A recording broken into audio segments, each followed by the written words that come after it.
sea más próspero para nuestras vidas, para nuestras familias, y que sobre todo sigamos adelante contigo, que es lo más importante. Que la luz del Espíritu Santo nos ilumine para entender tu bendita palabra, para tu gloria. En el nombre de Jesucristo, aleluya, amén. Bueno, les damos un abrazo ahí en la distancia, allá en la lejanía, a todas las personas que nos sintonizan. Sabemos que nos están sintonizando en Latinoamérica y también en el área de la Unión Americana, como también en Europa.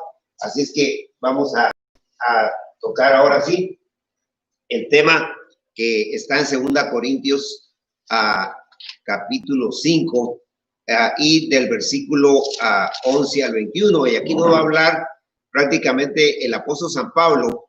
Está mencionando aquí algo que es bien interesante para que nosotros entendamos cuál es nuestra función y cuál es nuestra proyección, nuestro enfoque a lo que le llaman cosmovisión, o sea, cómo miramos las cosas, ¿verdad? Porque cosmos es mundo y visión como lo vemos, o sea, lo que dijo uno de los 3 grandes sabios de Grecia, cada cabeza es un mundo. Ahora que lamentablemente que casi todas las cabezas andan descontroladas, y lo que vale es la cosmovisión de Dios, cómo Dios mira las cosas, porque si nosotros vemos las cosas con el lente de Cristo, obviamente todo lo vamos a ver mejor, y eso no significa que no van a haber problemas, pero si vienen vamos a saber enfrentarlos. Y entonces aquí Pablo va a tocar este tema de embajadores de Cristo o de representantes de Cristo a la luz de lo que es el tribunal de Cristo. ¿Qué es el tribunal de Cristo? El tribunal de Cristo se va a dar en el cielo. No es para incrédulos, por eso se llama tribunal de Cristo. Es solo para los que hemos aceptado al Señor Jesucristo. ¿En qué va a consistir el tribunal de Cristo? El tribunal de Cristo va a consistir en que Él nos va a pedir cuentas a cada uno de nosotros los cristianos, qué hicimos y qué no hicimos para Él aquí. No nos va a condenar, porque la salvación es gratis y es para siempre. Y uno no se salva por obras, pero sí nos va a llamar la atención. Porque yo creo que la gran mayoría no hicimos lo que Él nos está pidiendo que tenemos que hacer. Y entonces, ese tribunal de Cristo, mientras allá en el cielo está el tribunal de Cristo, aquí va a estar el anticristo. Y va a estar haciendo pedazos a la humanidad. Nosotros vamos a estar con el Señor allá, dándole cuenta qué hicimos y qué no hicimos. Desde ya les digo que en 1 Corintios 3:11, si quieren anotar, ahí dice que las obras van a ser quemadas, las malas obras. O sea, cualquier cosa que nosotros hicimos o que no hicimos con mala intención va a ser quemado. Porque hay gente que a veces hace cosas aparentemente buenas, pero en el fondo es con otro interés. Y a Dios no le podemos engañar. Y entonces Dios a cada uno nos va a pedir cuentas. 1 Corintios 3:11 dice que van a haber obras de heno, hojarasca y madera, que esas se van a quemar. Pero van a haber de plata, piedras preciosas y de oro, que esas van a ser premiadas por Dios. Ahora, el otro concepto que va a tocar aquí es que tenemos que respetar esa situación, que no tenemos que vivir como que si no importa nada, como la mayoría de la gente vive. Y eso lo vamos a ver en los versículos 11 al 13. En el 14 al 16 vamos a ver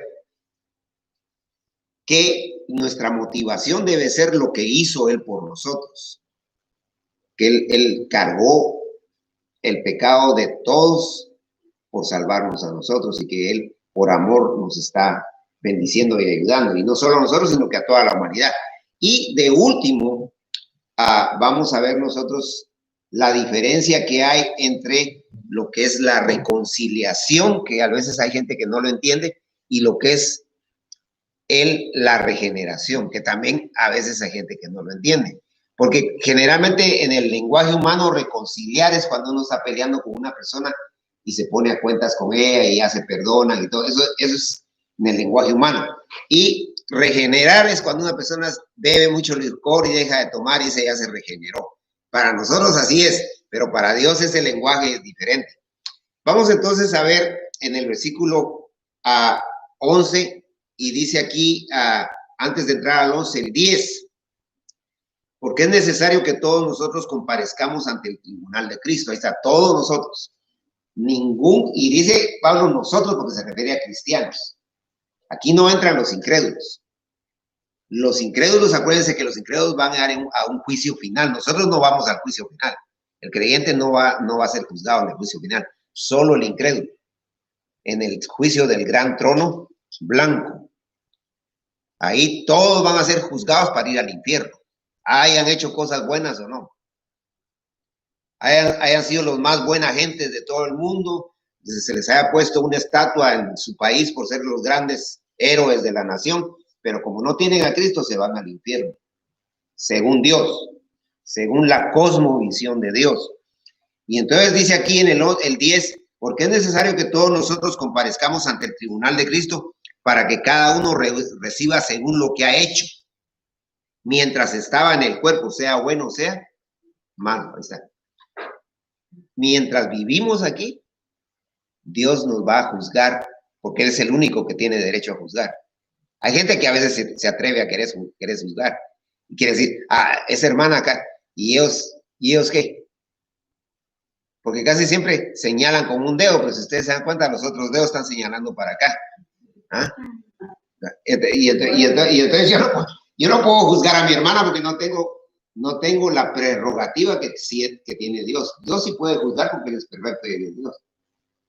Ahora, discernir es diferente, yo les he dicho, discernir quiere decir que uno diferencie lo bueno de lo malo y que diga, esto no lo hago, esto sí lo hago, porque uno sí tiene que discernir. Uno no le va a decir amén a todo.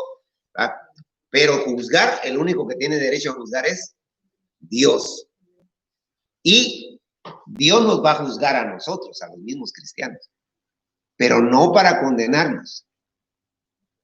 Si ustedes ven 1 Corintios 11, capítulo 11, no lo tienen que ver ahorita, pero ahí dice que Dios empezó a mandar hasta el cementerio a muchos que estaban jugando con las cosas de Dios, pero que eran cristianos, que cuando hacían la Santa Cena se iban a emborrachar y hacían grandes fiestonas y todo, y entonces Dios vino y los empezó a enfermar y algunos los mandó hasta el cementerio, los mató. Pero dice que no se condenaron, sino que eso lo estaba haciendo Dios como castigo. Porque cuando no hace la gente caso a la buena, tiene que hacerla a la mala. Y entonces aquí, en este pasaje, ya pasamos al 11. Dice, conociendo pues el temor del Señor, o sea que tenemos que respetar eso. Tenemos que respetar que Dios nos va a juzgar. Entonces, por lo mismo, tenemos que portarnos bien. No para quedar bien con la gente, ni aún con nosotros mismos, sino para quedar bien con Dios. Ahora, claro, eso no quiere decir que somos perfectos, porque vamos a fallar siempre. Porque mientras traemos el tronco podrido de Adán adentro, o sea, la vieja naturaleza, el pecado, la carne, o sea, lo carnal, o sea, hasta el último suspiro vamos a fallar. Pero eso no representa que tenemos que comprometernos a vivir mal. ¿Va? De eso hablamos el viernes pasado, que tenemos que tener un compromiso con Dios. Y compromiso no es prometer, sino que es vivir, es actuar. Y entonces aquí, dice en el 11, conociendo pues el temor del Señor, persuadimos a los hombres, pero a Dios les es manifiesto lo que somos, también lo sea a vuestras conciencias. Entonces, ¿qué está diciendo Pablo? Pablo está diciendo, nosotros estamos tratando de convencer a la gente para que la gente busque a Dios. O sea, no rogar, porque a nadie se le tiene que rogar, ¿va? Pero eso tampoco quiere decir que uno diga, ese no quiere nada, ya ni lo busco. A veces hay gente que puede ser que lo rechace a uno 5, 10, hasta 20 veces y uno sigue orando por eso, aún en la misma familia de uno. Y tarde o temprano esa persona puede venir a los caminos de Dios. Yo tuve un hermano que él fue muy rebelde siempre y él era un muchacho trabajador y todo, pero él con Dios no quería prácticamente nada. Pero ya cuando le dio un cáncer terminal y ya estaba ya en las últimas de su vida, yo supe por medio de unos de mis amigos que son pastores que lo fueron a visitar. Era mi hermano más pequeño, que él ya estaba buscando a Dios. Un poco tarde, pero lo estaba buscando. Y me dijeron, hermano, buenas noticias. Él se ve que sí entiende y que está buscando poco tiempo. ¿Va? Pero yo espero encontrarme con él allá. ¿Va? Pero definitivamente a veces la gente reacciona ya tarde. Pero como dicen, más vale tarde que nunca. ¿Va? Ahora también hay otro dicho que dice más vale temprano que después. Porque cuando uno lo hace después ya trae consecuencias. ¿Va? Entonces por eso es que nosotros tenemos que respetar eso. Tenemos que respetar eso. Y dice aquí que Dios sabe todo. A Dios les es manifiesto. O sea, Dios conoce todo. ¿Va? Y entonces el versículo 12 dice, no nos recomendamos pues otra vez a nosotros, sino os damos ocasión de gloriaros por nosotros para que tengáis con qué responder a los que se glorían en las apariencias y no en el corazón. ¿Qué está diciendo Pablo? Hay gente que es solo apariencias. Y ustedes saben que la gran mayoría solo aparenta lo que realmente no es. Ahora, Dios no dice que sea malo la apariencia. Entendamos eso. Porque yo creo que nosotros como cristianos, bueno, que tengamos buena apariencia. Aunque sea miembro con su mismo pantaloncito, con su misma camisita, pero definitivamente hay que aparentar estar bien y no es malo la apariencia. Pero lo más importante no es la apariencia, sino cómo somos en verdad. Ahora, la mayoría de la gente quiere aparentar lo que no es. Y si usted le pregunta a cualquier gente, dice, yo estoy bien, yo estoy feliz. Aquí en los Estados Unidos he encontrado gente que se está muriendo, le dice, ¿cómo estás? Ok, I am ok. ¿Va? Y tal vez carga un gran dolor ay, ok. ¿Va? Y no necesitas nada, no, ay, ok. Pura apariencia. Y el ser humano eso es pura apariencia. Ustedes ven ahora en las redes sociales, pura apariencia, todo. Yo aquí, yo Johnny, yo Yaya. Y no estamos diciendo que sean malas las redes sociales, porque se pueden usar de una forma correcta. Pero la mayoría de la gente apariencia, de las fotos que se ponen ahí, fotos, y fotos que son desde hace como 50 años, y pues, parece una niña.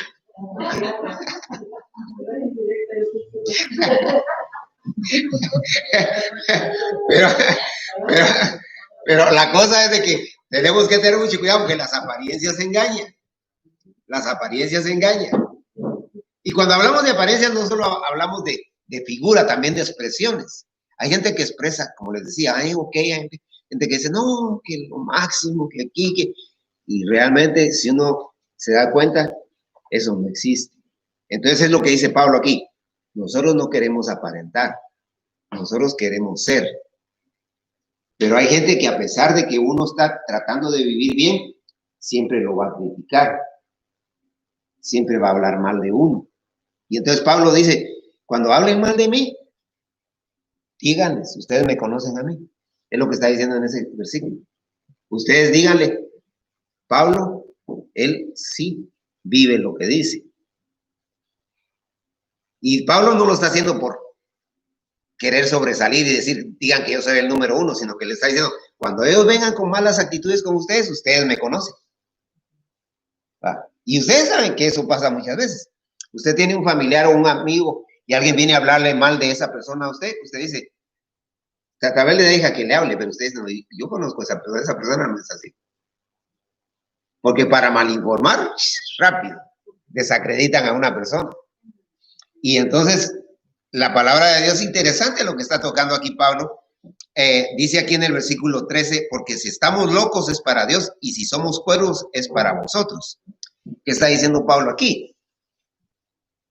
Lo que dijeron en Marcos 3:21, si quiere anotar esa cita. En Marcos 3:21 dijeron que Jesucristo, Señor, estaba loco. Ahora, si de Jesucristo dijo eso, de Pablo lo estaban diciendo también. Y de nosotros pueden decir, ese está loco. Esa señora es bien loca. Y la gente es fácil para hablar. Y fácil para decir, esa persona está fuera de sí. ¿Va? Y entonces Pablo dice, si dicen que estamos locos para Dios. En otras palabras, Pablo está diciendo lo que me decía un mi amigo americano. ¿Cómo se dice que yo soy gordito, gringuito y que todo no me importa?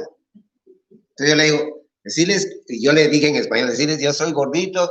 Entonces él solo repetía, me daba risa, ¿va? Porque por el acento. Y soy gringuito, me decía, es pastor, por cierto, es mi amigo. Y todo me resbala, le decía. Y hasta le hacía yo así. Bueno, y entonces me daba risa porque nos juntábamos siempre a tomar café en un McDonald's para platicar y orar unos por otros. Y me recuerdo que cualquier hispano que llegaba se le llegaba a poner enfrente y le decía, yo soy gringuito y gordito y todo me resbala, y la gente se ponía a reír. Pero la cosa, hermanos, es de que lo que está diciendo Pablo es eso, precisamente. Pablo está diciendo, si dicen que estoy loco, que digan lo que quieran. En otras palabras, a palabras necias, oídos sordos. Porque uno a veces es muy susceptible. Ay, dijo esto de mí, y me miró mal, y hasta movió el pie para allá. Y peor nosotros que somos latinos. Somos súper susceptibles, ahí que no queremos que... Y me dijo hola, pero me lo dijo con un tono de voz así muy fuerte. Y entonces, hermanos, estamos mal, definitivamente. Dios demanda que nosotros seamos firmes y sigamos siempre adelante. Acuérdense que el canto precioso que le llaman el canto de la Iglesia Universal, firme, sí, adelante, huestes de la fe, sin temor alguno, que Jesús nos ve. Si el Señor está con nosotros, que venga lo que venga, y con quien venga y donde venga, porque al fin y al cabo uno va a sentir dolor y va hasta llorar tal vez, pero seguimos adelante. Y entonces la palabra de Dios dice aquí en el versículo 14, ya enfocando la motivación. Ya vimos primero el respeto. Ahora, ¿por qué tenemos que estar motivados a servirle a Dios? ¿Por qué tenemos que ser motivados a ser embajadores de Dios? ¿Por qué tenemos que ser motivados a representar a Dios? El 14 dice, porque el amor de Cristo nos constriñe. Es una palabra no muy usual en el español, constriñir. ¿Qué quiere decir? Apretar. O sea, en otras palabras, a mí me está apretando lo que hizo Cristo, que Él dio su vida por mí y por toda la humanidad. Y eso es lo que me aprieta, no tanto el qué dirán, sino que lo que Él hizo por mí es lo que me motiva a vivir. Entonces dice aquí, porque el amor de Cristo nos constriñe pensando esto, que si uno murió por todos, luego todos murieron. Entonces aquí está diciendo, Él murió por todos nosotros. Y entonces al morir Él por todos nosotros, los cristianos realmente, cuando aceptamos a Cristo, ya nuestro pecado está sepultado, aunque en la práctica todavía seguimos siendo pecadores, pero para Dios ya son perdonados todos nuestros pecados. Entonces el versículo siguiente dice, y por todos murió para que los que viven ya no vivan para sí, sino para aquel que murió y resucitó por ellos. Entonces aquí está hablando de los que viven. Los que viven somos los cristianos. ¿Se acuerdan aquel pasaje famoso donde Jesucristo dijo, yo soy la resurrección y la vida, y el que cree en mí, aunque esté muerto, vivirá? ¿Qué está diciendo el Señor ahí? Está diciendo que la mayoría de la gente está muerta en vida. Andan caminando, trabajan en grandes lugares, pero por dentro están vacíos. Pero el que vive puede ser que sea la persona más humilde, más sencilla. Puede ser que no sepa ni leer ni escribir, pero tiene a Cristo en su corazón y está vivo para Dios. Y entonces, aquí está diciendo que si estamos vivos, o sea, que si Dios ya nos levantó, ya Él entró a nuestro corazón, está diciendo aquí, y por todos murió para que los que viven ya no vivan para sí, sino para aquel que murió y resucitó por eso. O sea, la motivación debe ser vivir para Dios. Seguir adelante por Dios. Porque uno a veces dice, yo sigo adelante porque el motor de mi vida es mi mamá. ¿Han oído ustedes eso? Yo sigo adelante porque el motor de mi vida son estos dos chilpayates que tengo aquí. ¿Va? Dos niños. ¿Va? Yo sigo adelante porque el motor de mi vida, incluso hasta los gatos creo que ponen a veces ahí, ¿va? Es esta gatita que tengo aquí, ¿va? Hermanos, el motor de nuestra vida es Cristo, amén. El motor de nuestra vida es Cristo, sin Él no podemos hacer nada. Dice la Biblia que en Él nos movemos y somos. O sea que nosotros si amanecemos y abrimos los ojos es porque Él nos está abriendo los ojos. ¿Va? Cada día que nosotros tenemos es porque Él nos está dejando vivir. Y entonces la palabra de Dios dice aquí en el siguiente versículo, que viene en la misma relación de la motivación. Y por todos murió para que los que viven ya no vivan para sí, sino para aquel que murió y resucitó por ellos, de manera que nosotros de aquí en adelante a nadie conocemos según la carne. Si aún así a Cristo conocimos según la carne, ya no lo conocemos así. ¿Qué está diciendo Pablo? Pablo está diciendo, desde el momento que nosotros empezamos la vida cristiana, ya hubo un cambio en nosotros. ¿Sí o no? ¿Sí? Y a veces la misma familia le dice, te veo diferente. ¿Va? Y a veces, aunque uno los frecuente, dice, ¿por qué ya no tomas? Uno nada más, una vez al año no hace daño. ¿Va? Uno no es ninguno. ¿Va? Y lo quieren a uno de cualquier manera embaucar en su vida social. Y uno a veces sigue necio buscando reunirse con ellos y ellos ya no tienen sintonía con uno. ¿Y qué es lo que está diciendo el Señor? Que nosotros ya, desde el momento que conocimos a Dios, ya Dios cambió nuestra vida. No totalmente, porque todavía somos pecadores, pero sí tenemos una diferente cosmovisión, ya miramos diferente la vida. Amén. Ya la miramos con el lente de nuestro Señor Jesucristo. Y eso es precioso. Y mientras nosotros más nos entreguemos a Dios, Dios nos va a dar más fuerza para crecer y para ser más fuertes.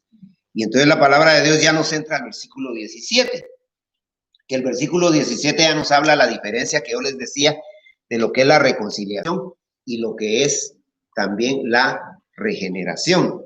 Dice aquí, de modo que si alguno está en Cristo, nueva criatura, es famosísimo ese versículo. Las cosas viejas pasaron y aquí todas son hechas nuevas. ¿Qué es lo que está diciendo Pablo? Este pasaje lo malinterpreta casi en todas las iglesias. Si usted ya aceptó a Cristo, usted ya no tiene que pecar. ¿Han oído ustedes eso? ¿Es cierto eso a la luz de Dios? No, porque seguimos siendo ¿qué? Pecadores, solo que pecadores arrepentidos, pero seguimos siendo pecadores. ¿Ah?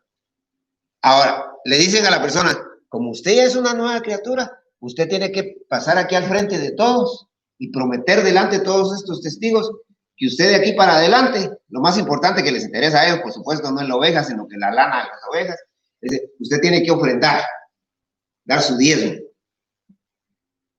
Y ya casi le ponen un cobrador para que le va a tocar la puerta. Y no estamos diciendo que sea malo ofrendar, porque dice la Biblia que Dios bendice al dador alegre, pero dice que cada quien dé como propuso en su corazón. O sea, como decía mi maestro, que no se le alargue más la mano que la manga. Dé lo que pueda. Lo que no pueda no lo dé porque si no se va a quedar endeudado. Pero tampoco hay que decir voy a dar las obras. A Dios hay que darle lo mejor, pero también hay que dar lo que uno pueda. Exacto, en balance, todo en equilibrio. Pero la palabra de Dios, y eso no solo en aspectos económicos, también en tiempo, en tanta cosa.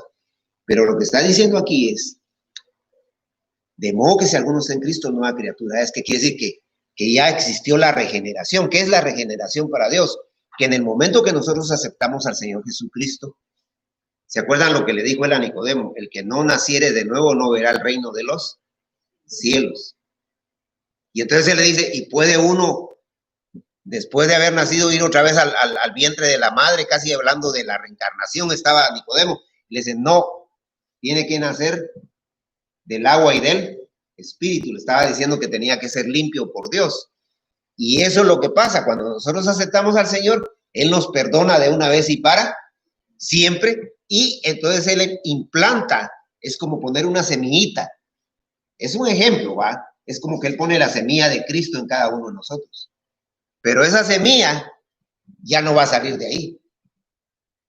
Esa semilla va a fructificar, va a florecer conforme nosotros le demos lugar aquí a Dios. Pero de alguna manera ya está dentro, ya jamás nos va a sacar esa semilla nadie, ni nada.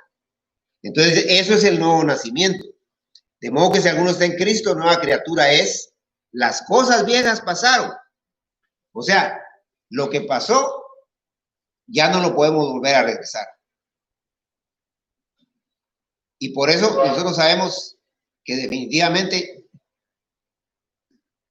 no podemos cambiar lo que ya vivimos, porque ya no estamos viviendo ni en el tiempo, ni en la edad, ni en el lugar, ni en la actitud, ni en la decisión, ni en la acción, lo que estamos viviendo. Lo que pasó ya pasó, ahí se quedó.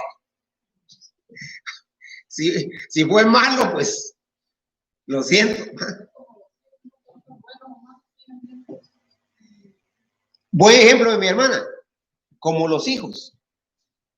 Buenos o malos siguen siendo sus hijos. Yo me recuerdo que una vez me llamaron a mí a que fuera a ver una ejecución de dos personas. Y yo estaba casi hasta temblor, yo nunca había visto eso. Empezando por la trompeta que tocaron fúnebre ahí en ese lugar donde ejecutaron esos dos. Y yo llegué, llamaron a una persona evangélica, llamaron a un cura, llamaron total, yo estuve ahí. Y me recuerdo que la mamá de uno, a pesar de que el otro había sido un violador, un criminal y todo, él se desmayó y la mamá se le tiró encima y no lo soltaba y ya lo llevaban para que lo ejecutaran. Y era un hijo malo, pero para la mamá seguía siendo aquel bebé que lo tuvo 9 meses en su vientre y que lo seguía amando a pesar de los pesares. Y por eso, hermanos, el Señor a nosotros, buen ejemplo el de mi hermana, a pesar de los pesares nos sigue amando, amén. A veces, no una vez, a veces le fallamos mucho. A veces no nos botamos, sino que rebotamos. Pero el Señor siempre está con nosotros, nunca nos suelta. Nosotros nos soltamos de Él. No una vez, nos soltamos casi siempre, casi todos los días. Y a cada rato, pero Él ahí nos tiene agarrados. Gloria a Dios por eso, ¿verdad? Y entonces la palabra de Dios dice aquí, claramente, las cosas viejas pasaron y aquí todas son hechas nuevas. Pero dése cuenta que dice nuevas, no dice buenas. Porque mucha gente dice, de aquí para adelante tú vas a ser don perfecto. Dios no está diciendo eso ahí. Dice nuevas, no buenas. Y en esas nuevas vienen malas y buenas. O sea, yo ya soy cristiano, yo le di mi vida a Dios, pero voy a enfrentar la vida en subidas y en bajadas. A veces abajo, a veces arriba, a veces de un lado y a veces, como decía mi amigo, a veces destanteado. A veces no sé ni dónde ando parado, pero ahí estoy con el Señor. Gloria a Dios por eso, que Él nos da a entender las cosas tal como son. Pero las iglesias fanáticas dicen, usted y hasta un niño lo hacen, usted es un niño que nació para Dios y de aquí para ahora que va a cumplir sus 15 años, usted tiene que prometer que no va a pecar. Y repita conmigo, y cuando sale, nomás sale y ya empezó a pecar.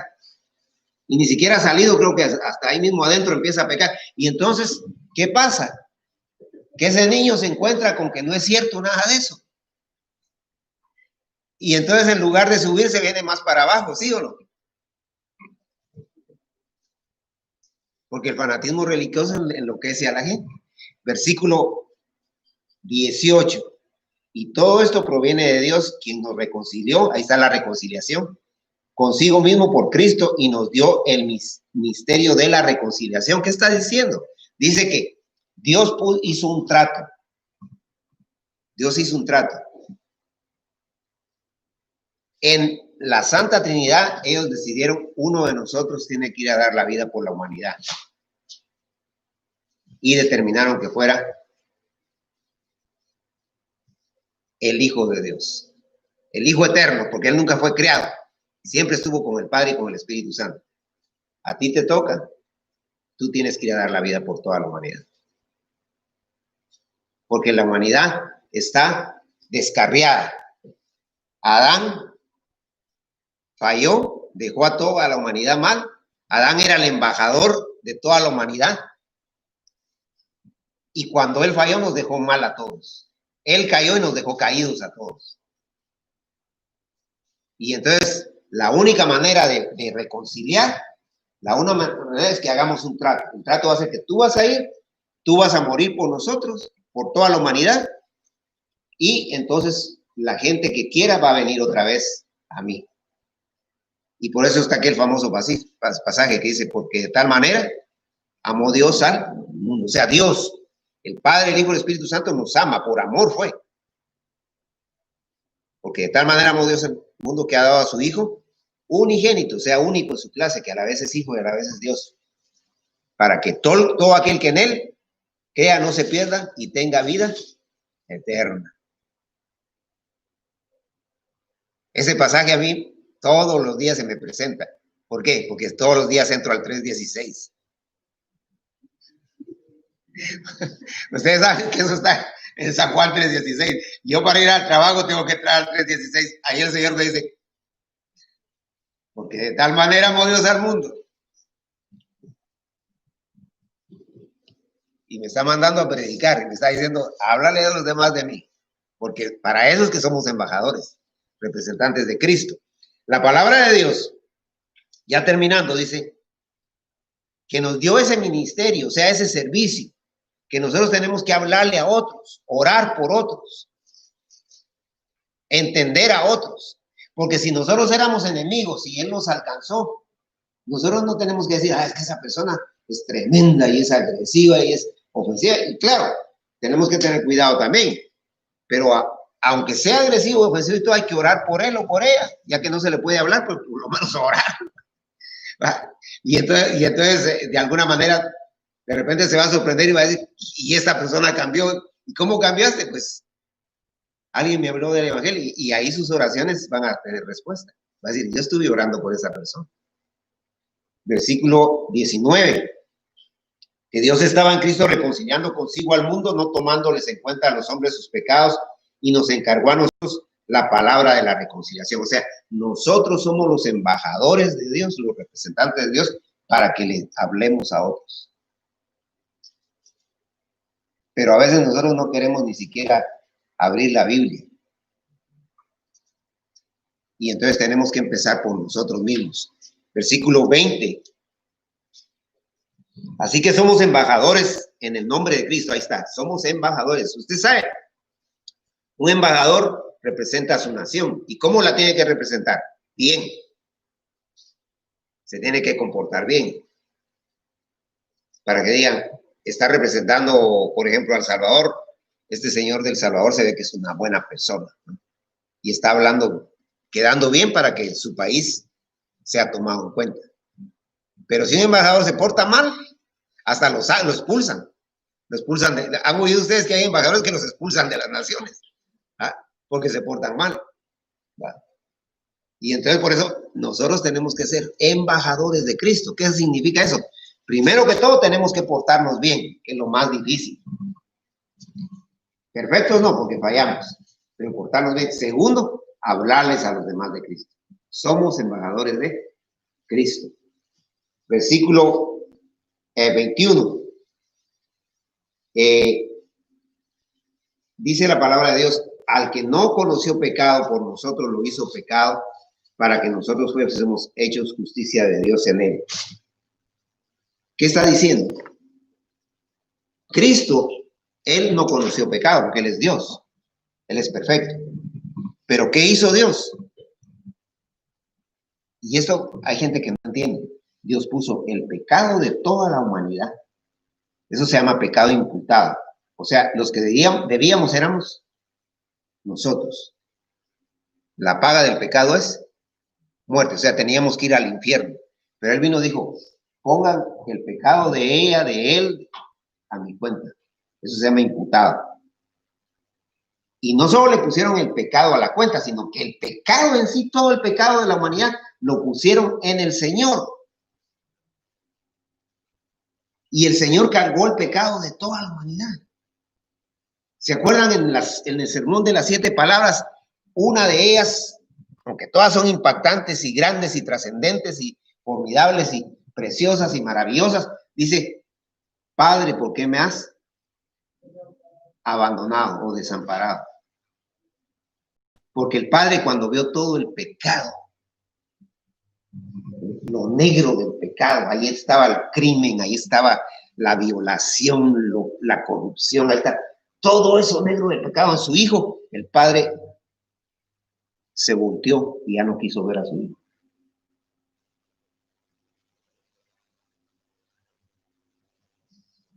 Todo eso lo sufrió Jesucristo. ¿Por quién? Entonces, ¿qué estamos dispuestos nosotros a hacer por él? Nada. Ver la vida pasar. Ser apariencia nada más. Somos malentendidos muchas veces. Hay gente que a veces, por cuestiones de desinformación o no buena comunicación, a veces puede pensar que uno está diciendo cosas en contra de otra persona. Y aunque hablemos el mismo idioma, pero ahí ya no podemos. Lo que tenemos que hacer tal vez es tratar de limar asperezas, como dicen, tratar de entrar en buena relación. Pero lo más importante es que nuestra comunicación con Dios sea vertical y horizontal. Que busquemos a Dios de corazón para poderle servir a los demás. Amén. Que Dios nos ayude, porque no es fácil. La tarea que tenemos es la más difícil que hay. Porque no es fácil ser verdadero cristiano. Ser religioso es fácil, apariencia nada más. La mayoría de la gente sí, Dios está conmigo siempre. Y aunque estén haciendo y deshaciendo y robando y haciendo un montón, pero Dios está con ellos siempre. Yo no quiero ser un religioso hipócrita.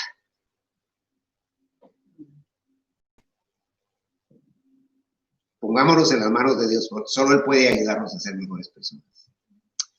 Un saludo a todos allá en la distancia y sepan que estamos con ustedes y vamos a seguir orando por ustedes. Por favor, sigan orando por nosotros, que si Dios es por nosotros, ¿quién contra nosotros? Amén. Oremos. Señor bendito, gracias porque nos amas, porque estás con nosotros, porque nos bendices, porque nos das a entender con claridad cuáles son tus propósitos y para qué nos llamaste. Ayúdanos a ser mejores personas, a Señor, y a jamás jactarnos ni creernos mejor que los demás, ni a jamás pretender juzgar a los demás. Ayúdanos a vivir amándote, amándonos a nosotros mismos en una forma correcta como tú quieres y amando a los demás. Líbranos de todo mal, quita esa pandemia que nos está matando a toda la humanidad. En el nombre de Jesucristo, aleluya. Amén.